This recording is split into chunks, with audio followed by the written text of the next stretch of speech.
Oui, donc concernant les Black Lives Matter, donc petite suite à, j'en ai déjà parlé, j'en ai parlé dans mon autre vidéo, le soi-disant racisme de Trump. Donc concernant les Black Lives Matter et leur récupération politique et idéologique de faits divers sordides. Bon, déjà on va déjà factuellement on va donner des données factuelles, hein, pour remettre un peu les choses en place. Donc aux États-Unis, il y a environ 10 millions d'arrestations par an sur une population de 330 millions d'habitants. Donc 10 millions d'arrestations par an en moyenne aux États-Unis. Sur ces 10 millions d'arrestations, en 2019, il y a eu 14 Noirs qui ont été tués alors qu'ils étaient désarmés, qui ont été tués par la police alors qu'ils étaient désarmés, et 25 Blancs qui ont été tués parce qu'ils étaient désarmés par la police. Voilà. Donc 14 Noirs sur 10 millions d'arrestations. Il y a un rapport d'enquête qui a été fait par le ministère de la Justice en 2001. Et qu'est-ce que conclut, enfin, une des conclusions de ce rapport d'enquête, c'est que quand des Noirs désarmés, quand des Noirs sont tués, généralement ils sont tués par des Noirs, par des policiers noirs. Et quand des Blancs sont tués, désarmés ou pas, hein, ils sont tués par des Blancs. Voilà. Donc, donc ça change complètement voilà. C'est-à-dire que les Black Lives Matter, qu'est-ce qu'ils disent? Ils disent, regardez, voilà, la police, hein, avec L-A majuscule, la police américaine, hein, tue des Noirs. Ils récupèrent, ces gens récupèrent donc ces faits divers sordides pour écrire un scénario et pour faire croire que la police serait raciste et tuerait des Noirs. Hein. Bon, on peut pas dire, sur 10 millions d'arrestations, 14 Noirs désarmés qui ont été tués par la police, on peut pas conclure la police est raciste et la police tue des Noirs. Ah. Bon, ça veut pas dire qu'il faut pas regarder ce qui s'est passé. Voilà. Mais il y a une différence entre analyser ce qui s'est passé, dans quel contexte ça s'est passé, le pourquoi du comment, et récupérer politiquement, idéologiquement ces faits divers sordides pour mettre ça en avant et pour faire de la propagande, hein, et une propagande qui est clairement malveillante. C'est malveillant. S'il y avait 100 arrestations, là je te dirais oui. 100 arrestations par an, il y a 14 Noirs qui ont été tués, oui, là tu peux commencer vraiment à douter. Mais sur 10 millions d'arrestations, tu ne peux pas conclure que la police est voilà. Donc il y a une malveillance là-dedans, bien entendu. Et j'expliquerai pourquoi, quelle est la logique, j'en ai déjà parlé dans l'autre vidéo, mais je vais le répéter ici, quelle est la logique de ça, quel est l'objectif de cette malveillance. Voilà, pourquoi les Black Lives Matter cherchent absolument à faire croire à la société américaine, et ils y arrivent, parce que ça fait école. C'est qu'il faut savoir que cette propagande fait école. Il y a des jeunes Américains aujourd'hui qui croient à ça. Et c'est propagé, par beaucoup de médias dits de gauche, enfin de gauche clairement, c'est pas dit de gauche, s'ils sont de gauche, aux États-Unis, et c'est propagé également dans des universités, par ce qu'on appelle la gauche culturelle. Voilà. C'est-à-dire que dans des universités américaines, il y a des groupes de propagande, il y a des gens qui avec des professeurs également, qui font croire à ce genre de choses. Voilà. Ce qui est gravissime. Tu peux pas. C'est clairement il y a une gravité là-dedans. Et c'est répété ici. C'est que moi j'ai vu, parce que moi j'ai été en contact pendant 10 ans avec tout un tas d'artistes et de créateurs américains. J'avais mon petit réseau, et également, via mon association d'art contemporain, j'étais en contact avec des centaines et des centaines d'artistes français. Voilà, j'avais sur mon Facebook, j'avais genre 2500 contacts, et c'était quasiment que des créateurs, des artistes, des poètes, des écrivains, voilà. Bon, j'avais tout un réseau comme ça, lié à mon association. Donc j'étais en contact rapproché avec ce que j'appelle le monde, on va dire, de gauche artistico-culturel. Voilà. Et donc ces idées-là, même en France, voilà, ça se répète. C'est qu'il y a des gens qui croient à ça. Donc j'avais un copain poète, dont je ne citerai pas le nom, et qui est mort, et qui soutenait ça. Et je lui ai expliqué que c'était faux. Il m'a viré de ses contacts. Voilà. Donc cette propagande fait école. Et pourquoi je dis ça? Parce qu'il y a toute cette gauche culturelle cherche en ce moment à nous faire croire que ce serait la suprématie blanche, qui ne représente strictement rien au niveau culturel aux États-Unis, qui ferait école. Et comme je l'ai déjà dit dans l'autre vidéo, au niveau de l'instruction nationale, la suprématie blanche, elle n'a strictement aucun impact. Il n'y a pas des manuels scolaires, il n'y a pas des professeurs qui apprennent aux élèves la théorie de la suprématie blanche, que l'homme blanc serait supérieur à l'homme noir. Ça n'existe pas aux États-Unis, ni dans les collèges, les écoles primaires, les universités. Voilà. Donc il n'y a strictement aucun enseignement de ce type aux États-Unis. Voilà. Ça n'existe pas. Voilà. Et même dans le cinéma, comme je l'ai dit, dans la culture américaine, il n'y a pas de théorie. La théorie des suprémacistes blanches n'est pas propagée. Voilà. Vous regardez dans les films hollywoodiens, on ne voit pas propager voilà, que la race blanche serait supérieure aux autres races. Ça n'existe pas. Donc cette gauche culturelle cherche à nous faire croire ça. C'est-à-dire que la suprématie blanche serait un truc finalement extrêmement important, et qu'elle serait liée au mouvement Trump, et qu'elle serait liée également à la police. Et voilà, tout ça, finalement, la suprématie blanche aurait un impact voilà, très très important aux États-Unis. Voilà, faudrait en parler quasiment tous les jours.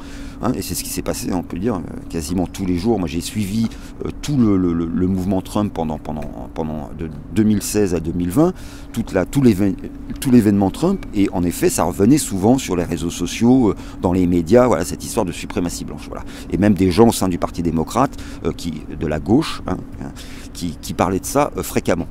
Et même Biden en a parlé. Biden parle de la suprématie blanche. La suprématie blanche, comme j'ai dit dans l'autre vidéo, au niveau des membres actifs, c'est entre 15 000 et 30 000 membres. Et ça représente quoi? 450 groupes qui ont été classés, on va dire, d'extrême droite, blancs suprémacistes. Voilà. Donc entre 15 000 et 30 000 membres sur une population de 330 millions d'habitants. Donc ça serait ça qui serait important. Mais en fait, tu te rends compte que c'est pas du tout ça, que ce qui fait école en ce moment aux États-Unis, hein, dans des universités, et heureusement pas chez tous les jeunes, parce qu'il y a quand même des jeunes américains qui restent lucides, mais il y a tout un tas de jeunes qui adhèrent à ce genre d'idée, qu'en effet, voilà, la police, hein, tuerait des Noirs, et que la police serait raciste et tuerait des Noirs aux États-Unis, comme si c'était quelque chose de systématique et de fréquent. Ce qui est bien entendu, vu les données hein, que je vous donne, et qui sont réelles, hein, vous pouvez vérifier, c'est totalement faux. S'il y avait des milliers de Noirs tués par des Blancs, ok, là je te dis oui, en effet, voilà.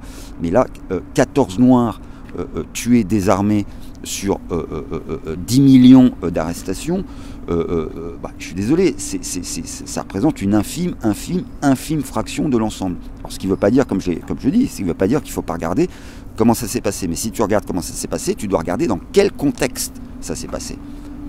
Tu peux pas arriver, alors tu sais, voilà, un flic blanc tue un noir, hop, le lendemain, ça y est, ce flic est raciste, allez, on va engendrer des émeutes. Et c'est exactement ce qui s'est passé. Par exemple, avec George Floyd, c'est ce qui s'est passé. Ils n'ont même pas attendu leur rapport d'enquête, ils n'ont même pas attendu leur rapport d'autopsie, ils n'ont même pas regardé les vidéos. Alors moi, j'ai lu le rapport d'enquête, j'ai lu le rapport d'autopsie, et j'ai regardé les vidéos. Voilà. Eux, ils n'ont même pas fait ça. Le lendemain, ça y est, allez, ce blanc est raciste, la police est raciste, et des émeutes. Ah, donc des émeutes, il y a des émeutes, voilà. Et avec des commerces, il y a eu, je ne sais pas combien de millions et de millions de dollars de casse. Voilà. Et avec des commerces tenus par des Noirs, hein, qui ont été dévastés. C'est intéressant enfin bon, on en reparlera. Donc c'est de la pure récupération idéologique et politique. Ça fait partie de tout un mouvement qui, depuis les années 60-70, qui est clairement à gauche, hein, parce que voilà, nous avons affaire à des marxistes hein, qui ne le cachent pas.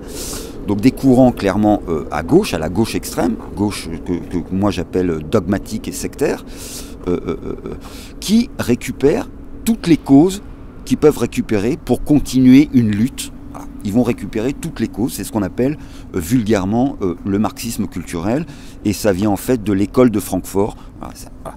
Donc ça a fait école. C'est-à-dire que ce qu'on appelle vulgairement le marxisme culturel a pris aux États-Unis. Depuis les années 60-70, ça a pris. C'est-à-dire qu'on a tout un tas de gens dans les universités qui font la promotion des groupes ou même des profs. Hein, c'est dénoncé par des gens, c'est condamné, c'est considéré comme une corruption idéologique. Je veux dire, dans les universités, tu ne peux pas faire, t'es prof d'université, tu ne peux pas faire ce genre d'idéologie, c'est pas possible. Tu n'es pas là pour faire de l'idéologie. Tu es là pour apprendre à penser aux gamins. Tu n'es pas là pour leur dire, regardez, la police tue des noirs ou des conneries pareilles. Bon. Mais ça fait école. Ça, c'est implanté. Ça, c'est une réalité factuelle. Voilà. Donc, pour vous dire à quel point ces Black Lives Matter sont dans un délire complet, mais qui est calculé. Voilà. Et au final, tu te rends compte que finalement, ces gens-là, et c'est pas moi qui le dis, hein, il y a des tas de noirs, on va dire, classés libéraux, conservateurs, on va dire, du Parti républicain, et qui ont soutenu Trump, qui le disent. C'est-à-dire que finalement, ces Black Lives Matter, et tous ces gens qui soutiennent les Black Lives Matter, ne parlent jamais des problèmes, des vrais problèmes de la communauté noire américaine. Voilà. Alors, il y a un gros problème au sein de la communauté noire américaine dont ces gens ne parlent pas, c'est les familles monoparentales. C'est-à-dire, la mère se retrouve seule avec les gamins. Et le père n'est plus là pour assurer l'autorité. Bon, ça, c'est un facteur qui peut engendrer de la criminalité. Bon, on n'en parle pas. Pareil, le fait qui tue le plus de noirs aux États-Unis? Les noirs, ils sont tués. Qui tue le plus de noirs aux États-Unis? Ce sont des noirs. C'est-à-dire entre 90 et 95% des noirs tués aux États-Unis sont tués par des noirs. Et ça, c'est considéré par certains noirs au sein de la communauté comme un fléau. Voilà. C'est-à-dire qu'il y a voilà. Donc ça, ils n'en parlent pas. Voilà. Ils ne parlent pas de ce problème-là. Comme ils ne parlent pas de l'esclavagisme, parce qu'il faut savoir qu'il y a des noirs aujourd'hui dans le monde qui sont esclaves. En Afrique, il y aurait 20 millions de noirs esclaves. Dans des pays arabo-musulmans, il y a encore des noirs esclaves. Et je parle bien d'esclavagisme, je ne parle pas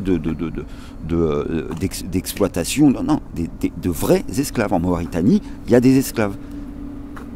Il y a des gens qui... C'est des esclaves, c'est-à-dire voilà, t'es un esclave. Aujourd'hui, en 2021, il y a encore des esclaves dans le monde. Voilà. Donc, ces Black Lives Matter et ceux qui soutiennent tout ça ne parlent jamais de ça. Et ça va même... C'est même pire, c'est que les Noirs qui osent parler de ça ne sont plus considérés comme des Noirs. On dit ce sont des Blancs. Allez, ça y est, vous êtes maintenant vous êtes des genres de bounty. Vous êtes blanc, noir, de peau noire, mais blanc à l'intérieur. Voilà. Jusqu'où ça va? C'est qu'il y a des intellectuels noirs qui sont considérés, ils ne sont plus considérés comme des Noirs par des Noirs qui soutiennent ce genre de théorie à la con.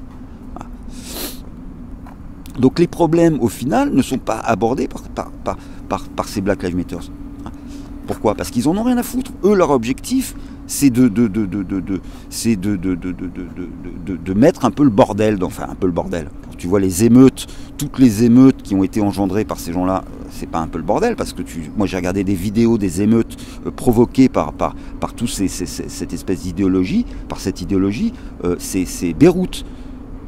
Moi j'ai vu mais il y a du feu partout, tout est fracassé, jusqu'au lendemain on voit des flammes sortir il y a un mec qui a filmé je ne sais plus dans quelle ville, mais c'est hallucinant, t'as l'impression qu'il y a eu une guerre. Donc les Black Lives Matter, leur objectif c'est pas d'aider les Noirs. Parce que c'est pas comme ça que tu vas aider les Noirs. Et puis de toute façon, c'est condamné. Ce que font ces gens-là sont condamnés par quand même beaucoup de Noirs américains de tous bords, hein, que ce soit à gauche, enfin de démocrates ou républicains. Il y a des tas de Noirs qui rejettent le mouvement des Black Lives Matter. Voilà. Mais le problème, c'est que ce mouvement, il est soutenu par le Parti démocrate. Voilà. Il n'a jamais été totalement rejeté en disant vous êtes un groupe haineux, vous engendrez la zizanie aux États-Unis et vous apportez pire que voilà. Non, c'est soutenu. Voilà. Il n'y a jamais eu de claire et nette condamnation du Parti démocrate en disant on rejette ce groupe et basta. Voilà. Non. Voilà. Donc l'objectif, c'est de taper sur la police. et de faire passer la police pour raciste, et les blancs conservateurs, on va dire, capitalistes, blancs conservateurs, chrétiens, pour des racistes, que le racisme, comme a dit Obama, serait dans l'ADN des Américains. Voilà. Donc voilà l'objectif de ces gens-là. Donc je vois pas qu'est-ce que ça va apporter à la cause des Noirs de faire ça. Voilà. Je vois pas ce que ça va apporter. Voilà. Et bien entendu, si tu commences à dire la police est raciste, on va faire des purges. C'est-à-dire qu'en finalement, on va éliminer, on va commencer à orienter la police dans une direction idéologique. Voilà, parce que c'est ça l'objectif. Et c'est pour ça que j'ai dit dans l'autre vidéo à partir de là, ces gens ont des comportements fascistoïdes. C'est-à-dire qu'on va remplacer la police finalement par une milice qui va être homogène idéologiquement et qui va penser dans le sens de l'idéologie des Black Lives Matter et de toute cette gauche culturelle. Voilà. C'est l'objectif final, c'est ça. C'est ce qu'ont toujours fait les fascistes, c'est de remplacer les forces de l'ordre officielles, qui ne sont pas homogènes, on va dire, et qui sont, je veux dire, en tout cas aux États-Unis, sont censés respecter la Constitution américaine à la lettre. C'est-à-dire, on ne va pas t'arrêter aux États-Unis dans la rue, genre si tu as grillé un feu rouge, on ne va pas te demander la carte de ton parti politique. Est-ce que tu es de gauche, de droite, machin, on n'en a rien à foutre. Tu vois, tu as grillé un feu rouge, on t'arrête, on te demande de mettre les mains sur le capot, et basta, on ne te demande pas ta carte du parti. Mais la police qui va être mise en place, à chaque fois que les fascistes mettent ce genre remplacent la police officielle par leur milice, la milice, elle va faire ça. C'est-à-dire qu'on va voir on va arriver à des procès politiques, on va arrêter les gens pour des raisons idéologiques et politiques. Voilà. Bon, alors l'objectif, c'est bien entendu ça, c'est-à-dire c'est de faire pression sur tout le courant libéral, conservateur, républicain, pro-Trump aux États-Unis, c'est de le diaboliser totalement en disant regardez, ces gens soutiennent la police qui tue des Noirs aux États-Unis. Voilà, jusque ça va, c'est-à-dire on est clairement dans une propagande stalinienne. Mais si les Black Lives Matter étaient un groupe complètement marginalisé et complètement mis à l'écart de la société, personnellement, moi, j'en aurais rien à foutre. Et des tas de gens aux États-Unis, on s'en occuperait même pas. Mais le problème, c'est que c'est pas le cas. Ils sont pas marginaux, ces gens-là. Ils ont des moyens, ils reçoivent des sous. Et tous les groupes autour qui soutiennent, qui sont dans ce mouvement-là, ont des moyens et ils ne sont pas marginalisés. Ils sont dans le milieu universitaire. Ils sont dans les médias, c'est-à-dire que ce n'est pas du tout un groupe marginal.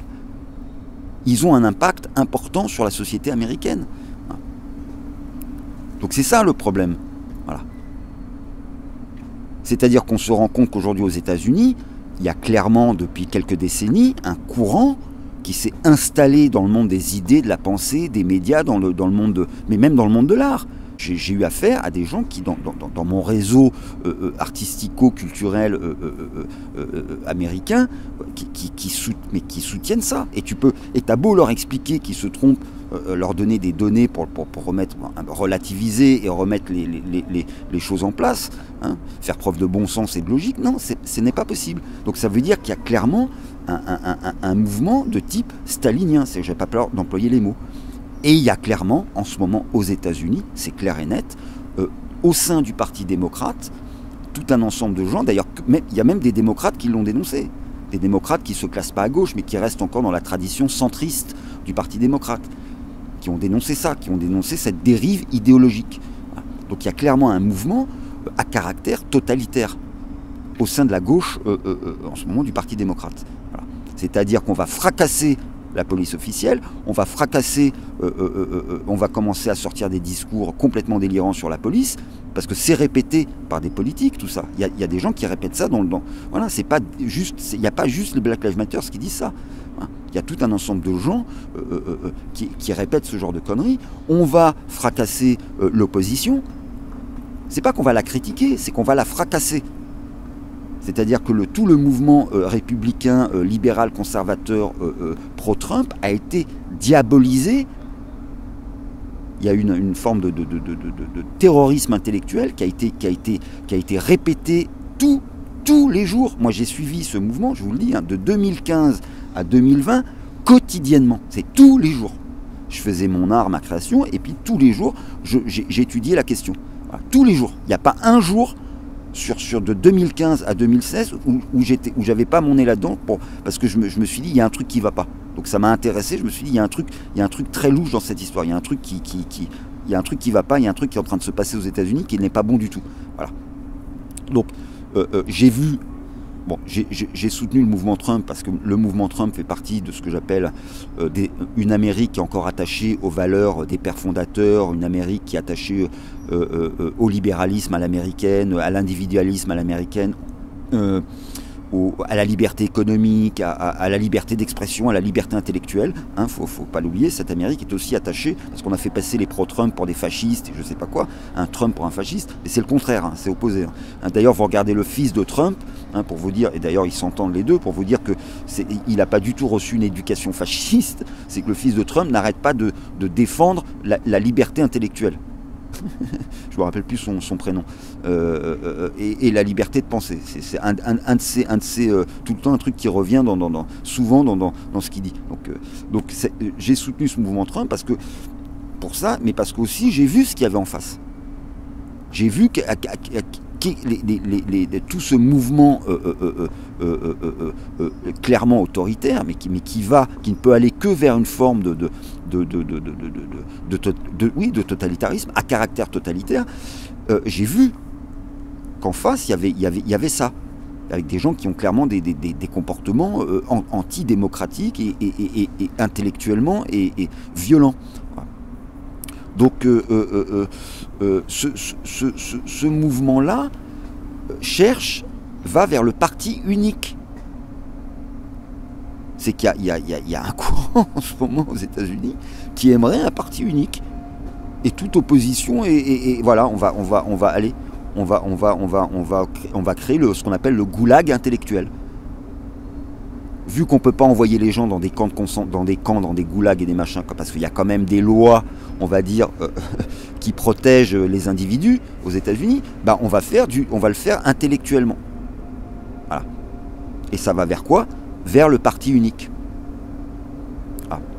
Donc c'est l'objectif final. Il faut toujours regarder pourquoi ces gens font ça. Pourquoi il y a tout ça. Quelle est la finalité de ça? Voilà. Pourquoi ils ont récupéré, par exemple, Nancy Pelosi et toute sa bande ont récupéré l'événement Capitole pour faire passer les républicains pour des fascistes et des antidémocrates. Ils ont dit, regardez l'assaut sur le Capitole, regardez, c'était un assaut. Moi j'ai regardé toutes les vidéos. Un assaut, c'est quoi? C'est un truc de guerre, genre avec des jeeps, avec des tanks, avec des mecs avec des mitraillettes qui seraient rentrés dans le Capitole, qui auraient tiré partout. Là oui, là c'est un assaut. Là, un assaut, c'est ça, c'est un assaut, c'est un truc, c'est un coup d'état, là, d'accord, là, je serais d'accord avec toi, mais c'est pas le cas. Je veux dire, moi, j'ai regardé les vidéos, il n'y a pas de gens avec des mitraillettes, avec des jeeps, avec des tanks qui arrivent. Et Trump a été très clair quand il a fait son speech avant, il a dit ne restez pacifique, ne foutez pas le bordel. Il a même proposé à Nancy Pelosi de faire appel à l'armée, elle a refusé. Il y a même des vidéos, moi je vous montre des vidéos où les gars, les flics, les forces de l'ordre laissent rentrer les gens dans le Capitole. Voilà. Donc il n'y a pas eu d'assaut. Ça a été c'est une récupération politique, voilà, pour faire croire, regardez, le mouvement républicain, ce sont des fascistes, ce sont des machins. Voilà. C'est complètement délirant. Et ensuite, tu dois, bien entendu, te poser la question, est-ce que tout ce mouvement de gens qui rentraient dans le Capitole, est-ce que c'est légitime ou pas? Est-ce qu'il y a une légitimité politique à cette action, à cette volonté voilà. Est-ce que, oui, et il y en a une. Il y a une légitimité. C'est qu'il y a tout un mouvement pro-Trump qui en a eu ras le cul, à un moment donné, voilà, déjà ras le cul de se faire passer du matin au soir pour des racistes, des fascistes, des blancs suprémacistes et des machins, parce que ça y est, comme je l'ai dit dans l'autre vidéo, ça y est, le parti républicain serait lié au Ku Klux Klan, alors que le Ku Klux Klan, ça n'est pas né du parti républicain, c'est le contraire opposé. Voilà. Je ne vais pas revenir là-dessus, hein, tout est dit dans l'autre vidéo. Donc il y a un mouvement clairement qui en a eu ras le cul. Mais moi j'en ai fait partie parce qu'à un moment donné, moi aussi j'ai commencé à devenir un peu... Tu es obligé de te radicaliser à un moment donné parce que tu as affaire à des gens qui n'arrêtent pas de te diaboliser. Donc à un moment donné, tu en arrives à te dire, mais attends, faut mener une action. Hein, tu ne peux pas laisser comme ça en permanence des gens te chier dessus et te diaboliser et te faire passer pour ce que tu n'es pas. Alors moi clairement, on m'a traité de nazi. Un gars qui m'écrit sur Facebook, mais c'est complètement délirant, tu vois. On en arrive là. Donc, voilà. Donc c'est pour ça que j'ai dit dans l'autre vidéo, il faut combattre ça parce que c'est dangereux. Voilà. Les États-Unis ne peuvent pas devenir un pays à caractère, un pays totalitaire, c'est pas possible. Vous imaginez pour l'équilibre idéologique, politique dans le monde. Donc de voir des gens en France, dans le monde de la culture, dans le monde des médias, dans le monde de l'art, soutenir cette espèce oui, on peut appeler ça une catastrophe, une espèce d'aberration politique, et soutenir tout ce mouvement anti-Trump, sans comprendre qu'est-ce que c'est que le mouvement Trump, républicain Trump, et sans comprendre, parce que tu discutes avec les gens, ils ne comprennent pas qu'est-ce que c'est exactement ce mouvement pro-Trump, ils n'ont strictement rien compris. Moi, toutes les personnes avec qui j'ai parlé de ça, que ce soit dans le monde de la culture ou dans la rue, ne savent pas qu'est-ce que c'est que ce mouvement pro-Trump. Voilà. Des gens qui le critiquent, ils critiquent quelque chose, finalement tu es contre quelque chose, tu ne sais même pas contre quoi tu es, et qui soutiennent, pareil, le mouvement anti-Trump, sans savoir qu'est-ce que c'est que ce mouvement anti-Trump. En fait, ça veut dire que t'es intellectuellement et politiquement, t'es un demeuré, mon gars. Vous êtes des demeurés. Tu peux pas, je veux dire, si t'es contre quelque chose, tu dois savoir contre quoi tu es, tu dois pouvoir l'expliquer, et tu dois savoir, pouvoir expliquer ce que tu soutiens. Pourquoi tu soutiens qu'est-ce que c'est que le mouvement anti-Trump, hein? Bah non. Donc, les Black Lives Matter, on va terminer, font partie de tout ça. C'est un ensemble. Voilà. Et les Black Lives Matter font partie de ça. C'est pour ça qu'il n'y a jamais eu, du côté démocrate, une claire et nette rejet total de ce groupe-là. Voilà. On a laissé ces gens faire des banderoles dans la rue. Voilà, ils ont pu agir en toute, voilà, comme ça, en toute impunité. Voilà, il n'y a pas eu voilà, ils ont provoqué un bordel pas possible. Hein. Et ils sont installés dans le milieu universitaire. Voilà. Et aujourd'hui, tu critiques les Black Lives Matter, tu as de fortes chances de te faire passer pour un raciste. Voilà. Et les Noirs conservateurs qui critiquent les Black Lives Matter sont clairement classés racistes. Voilà. Par ces extrémistes. Voilà. C'est ce qu'on appelle du sectarisme. Voilà. Le sectarisme, il faut le combattre. Hein. Tant que le sectarisme il est marginalisé, il fait son petit sectarisme, voilà, dans son coin, bon, on s'en fout. Mais si le sectarisme commence à s'installer dans les institutions démocratiques, là ça devient dangereux. Là ça devient dangereux. C'est-à-dire que là tu peux dire il y a danger là. Voilà. Et c'est exactement ce qui est en train de se passer. Il y a un sectarisme, un dogmatisme sectaire qui s'est installé dans les institutions américaines depuis les années 60-70. Il y a eu un courant, on va dire, conservateur dans les années 80, avec notamment David Horowitz, Jamie Glazov, qui ont combattu ce sectarisme. Mais autrement, ils se sont installés, ils sont là. Voilà. Et ils sont défendus, ils sont soutenus. Donc c'est dangereux. Et voilà, et c'est pour ça que je tiens à en parler, parce que j'estime qu'il y a un danger pour la démocratie là-dedans. Voilà, merci.